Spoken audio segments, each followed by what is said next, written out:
How different you think the relationship's going to be when you're saying Kennedy and Israel?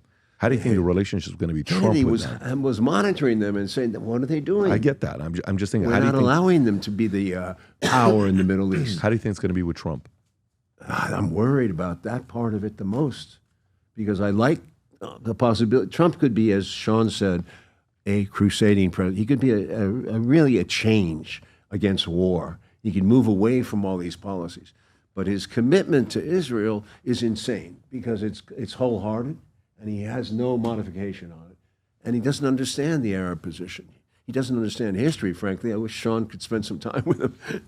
Well, his daughter's husband's father is Lebanese, right? Isn't he the new coordinator for some of these affairs? Well, that'd be nice, but the Adelson money is huge, isn't it? But I do think, I feel that if anyone can negotiate peace, I don't think that Trump likes Netanyahu. I think he has to remember that Netanyahu was the first person to call Joe Biden in 2021 or 2020 and congratulate him. He won't forget that. I don't think Trump forgets that. I think Trump doesn't. I don't think Trump likes Netanyahu. I think that he will, if anyone can bring peace, it is Trump, because he has to factor the Saudi position. The Saudis have gotten closer to Iran. Yeah. It's not what it was years ago. They're actually making peace. Their BRICS are here. I think he has to realize that this escalation would lead to World War III. He has to see that now. And so if anyone can start to work out a deal to say, okay, how can we accommodate the Palestinians, give them some livelihood, give them some economy? Trump's got to understand that's the only future. He knows that. He knows, you start bombing things, you start destroying, it ruins economies, it ruins cultures. He has to see the path forward now is going to be negotiating with the neighbors, getting them involved. Well, this is a key moment then in history, isn't it? But I don't think, here's my impression of Trump. I was on Jesse Waters 2 nights ago, and I said, you know what happens when you're handsome, rich, and met every famous celebrity in the world? You know what edge you have?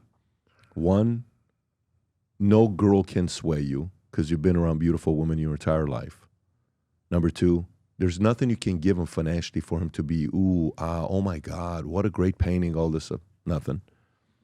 So you can't buy him. And number three is he's not enamored by anybody.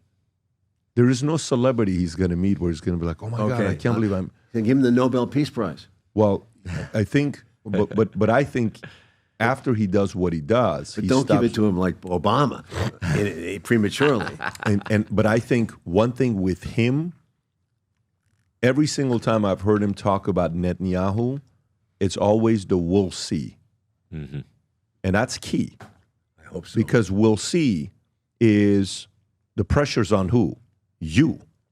Yeah. Bibi. Meaning you can't try to abuse this relationship. Yeah. We'll see. Yeah. We'll see what you're going to be doing. Delivered Syria.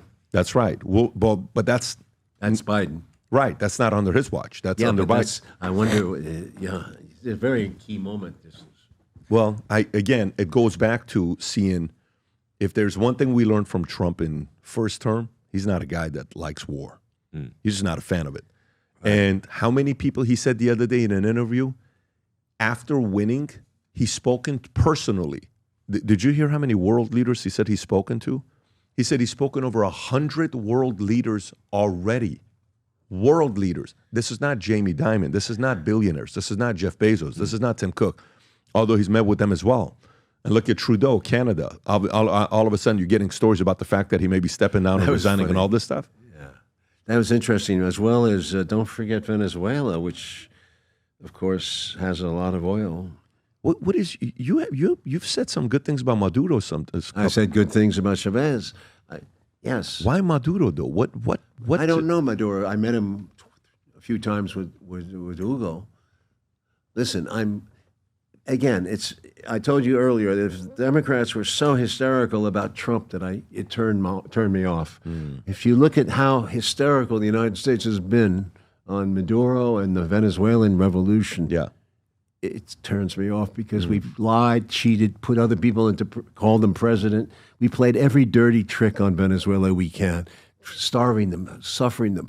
And they've withstood this as best as they could. And for that, They're the underdog, man. They're the revolutionaries in this case. Believe it or not, yes, they're not a tyranny because people can leave. They leave all the time. You don't think Maduro's a tyranny? No, because they can leave whenever they want. They can walk across the border. Those people are there because there is a Bolivarian He has revolution. destroyed so many people's lives. And how many people did they make? I mean, you have to go back to the beginnings when he educated that population. He gave them a life. They didn't have a life. See, that's the up part, to Oliver. See, that's why you're unique. You don't pay attention. 98, 99. No, the reason why you're unique, think, the reason why you're unique, and it's tough to put you in a place, is 1 minute you'll say one thing. no, I'm for the people. I know, but what I'm saying is this guy's not for his people. This guy's not for his people. When you Not see the man what, I met. the inflation, lifestyle. The inflation has a lot to do with the United States, too. The lifestyle, I don't know anything Yeah, about. but it has to do with United States. You're saying when we put the sanctions on buying oil and doing all of that stuff, is that? Yeah. And all the dirty tricks that go Well, on I mean, with he that. just lost the election to. How do you know? That's America's interpretation of it. Not necessarily. That's his interpretation is the fact that he won 51.2% or something like You know that. who the other candidate was? Maria That- Corina that Machado? Right-wing lady. She's pretty wild. She's pretty much the old way. She's very clear distinction going back to the old Venezuela. There's no hope there. Yeah, I had her on the podcast. Well, I haven't met her. Yeah. Well, look. Please don't fall for the Well, I'll tell you propaganda. this. You especially. I'll tell you this. Here's what I would tell you. Maduro, if you are able to go to Venezuela to do an interview with him, I'd love to join you. I'd love to talk to him. Okay. Yeah, if you're Yeah, maybe I'll investigate that. I'd love to Because go talk to him. if Trump turns his capacity on Venezuela, then we're going to have another war. That's going to be ugly too. We don't want that. Yeah, this is not. Those are the two threats right now. I have so Iran and Venezuela. I have a lot of educated Venezuelans who are good family people. Yes, I know who those people. escaped, who came here, who will say things about Maduro that is absolutely. Yes, I've heard them.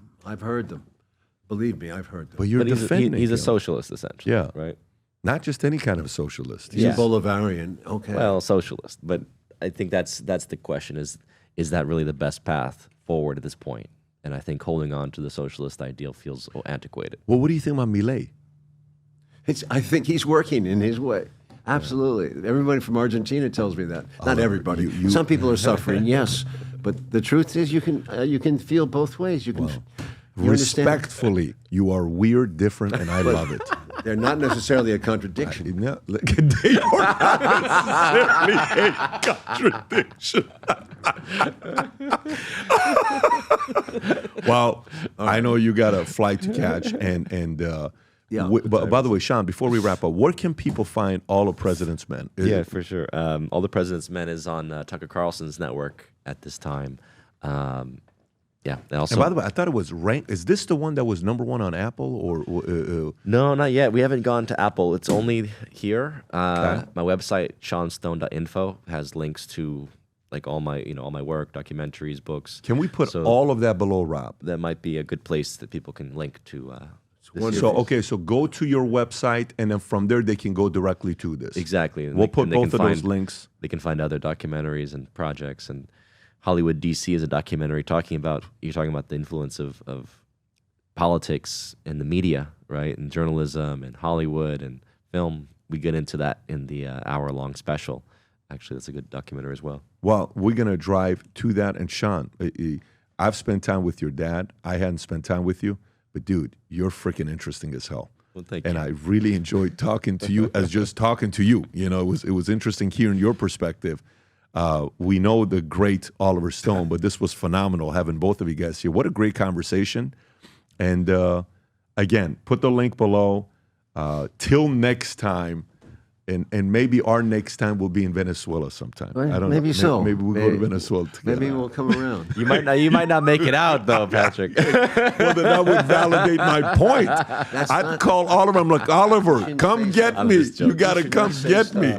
I'm joking. You're going to think I'm crazy when I tell you this, but the last 13 and a half years, I've been working on my first fiction book to write, ever. fiction book to write. And while I finished this book a year ago, I got the strangest phone call about one of the characters in the book where the guy wanted to meet with me and he read the book. And afterwards was like, wait a minute, am I the villain in the book? This is a story about a character named Asher, who is half Armenian, half Assyrian, whose father was involved in the Iranian Revolution, linked to Savak, working with the Shah, that they escape and he gets recruited to a secret society. Well, when you go to the secret society, it's been around for a couple thousand years. They've developed some of the craziest leaders of all time. And they test you. There's unique tests that they have at the society where they test to see your emotional mental toughness. One of the tests that they have is very rigorous. It's purely mental. Of course, there's a physical one, but one is mental and emotional. If you're Armenian, if you're Syrian, if you're Persian, this is a book you're going to be reading and saying, holy moly, this is the kind of stuff you talk about in here? Yes. If you're somebody that's fascinated by history, this is a book for you. Characters. There's a technology that this society, secret society, builds where you go into a vault. I won't spoil it for you. When you go down, they have a technology where you get to sit down and watch and have a 3-4 hour conversation with Tupac. You can set up a debate between Karl Marx and Ayn Rand. Karl Marx is in the book, who wrote Communist Manifesto.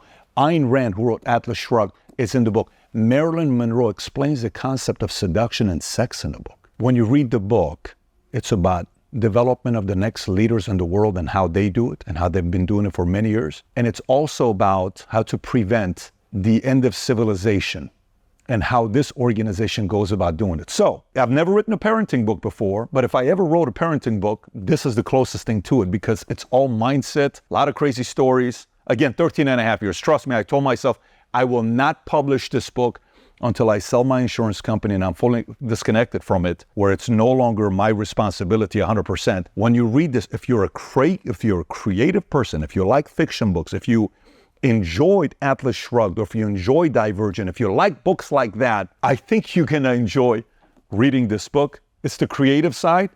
Business books is very easy. Here's how you do it. Here's how this how it works. This is very creative. If you haven't placed your order yet, now you can order it on Simon & Schuster, Amazon. I'm gonna put the link up below somewhere here, maybe even in my profile. Go order the book and read it. I've never written a book where I can't wait to read your reviews to see what you think about this book. So I'm going on this wild journey and we have some plans with this book here. If you support the things that I work on, I would appreciate you going and reading the book, order the book on Amazon, and then post a review. If you enjoyed this video, you want to watch more videos like this, click here. And if you want to watch the entire podcast, click here.